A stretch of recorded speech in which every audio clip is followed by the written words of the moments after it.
करते हैं जयपुर से। बड़ी खबर है, जमवा रामगढ़ के ओबरॉय फार्म के सामने बाघ ST-24 की कदमताल देखी गई। पिछले 3 दिन से लगातार मिल रहे पगमार्क कालूराम अवाना और ट्रैकिंग टीम के अन्य सदस्य लगातार ट्रैकिंग कर रहे हैं।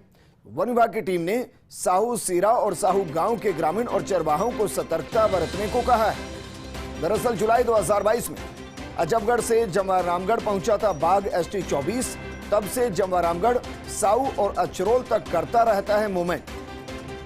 निर्मल जी, सवाल यहां भी वही खड़ा हो रहा है कि भाई वो रिहायशी इलाके में आ रहे हैं या उनके इलाके में रिहायश चली गई है।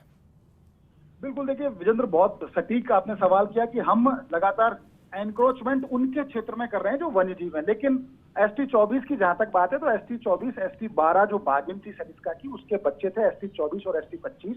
ये दोनों, चूंकि अब इनकी अवस्था 2 साल 2.5 साल के करीब की इनकी उम्र हो चुकी है, तो इनको नई टेरिटरी बनानी थी। उस टेरिटरी की तलाश में ही इसके भाई ST-25 ने इसको वहां से पुश किया अजबगढ़ से। वो अजबगढ़ में उसका लगातार मूवमेंट बना हुआ है और ST-24 भाई के पुश करने पर नई टेरिटरी की तलाश में वहां से भाग खड़ा हुआ और जमवा रामगढ़ तक आ गया। जुलाई 2022 में मैं और मेरे साथ हमारे कैमरा साथी और तमाम गए थे। हमने भी जान पर खेलकर उसको ट्रैक करने की कोशिश की थी और उसके पगमार्क तब भी हमने दिखाए थे। सबसे पहले हमने उनके पगमार्क और फोटो दिखाई थी और अब लगातार उसका ओबराय फार्म जो जमवा रामगढ़ जो बांध क्षेत्र, उसके पास ही ओबराय फार्म है, उसके पास लगातार 3 दिन से उसके पगमार्क बन रहे हैं। साऊ, निम्बी से लेकर अचरोल तक जो अनंता रिजॉर्ट है उसके सामने वाला रास्ता उसने अपना रखा। उस ट्रैक पर लगातार उसका मूवमेंट बना हुआ है। देखिए, खास बात यह है विजेंद्र, समझने वाली कि 1.5 साल से ज्यादा का समय हो गया एक बाघ अकेला घूम रहा है। 2.5 से 3 वर्ष की उसकी अवस्था होगी। अगर उसको जल्दी ही वहां पर एक फीमेल टाइग्रेस नहीं दी गई तो स्ट्रेस में क्या होगा कि स्ट्रेस में कई बार बाघों में नपुंसकता बढ़ जाती है।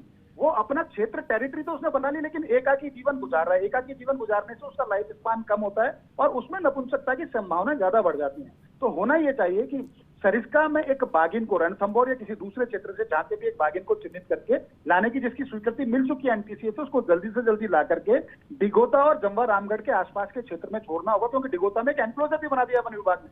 अगर उस एनक्लोजर में कुछ दिन उस बाघिन को रखने के बाद इस बाघ के साथ उसका पेयर बनाया जाता है तो निश्चित तौर पर यहाँ बाघों की आबादी तो बढ़ेगी, साथ ही साथ उसका जो स्ट्रेस है बाघ का वो भी कम होगा। तो अभी लगातार उसका मूवमेंट बना हुआ है। ग्रामीणों से कहा गया है कि सतर्कता बरतें, खासकर चरवाहे जो क्षेत्र में गाय भैंस चराने जाते हैं, बकरियां चराने जाते हैं, उनसे कहा है कि सावधानी बरतें। यहाँ पर बाघ का मूवमेंट है, अगर सामने आए तो निश्चित तौर पर कोई इस तरह की समस्या है। बिल्कुल निर्मल जी, शुक्रिया तमाम जानकारी हमारे साथ साझा करने के लिए।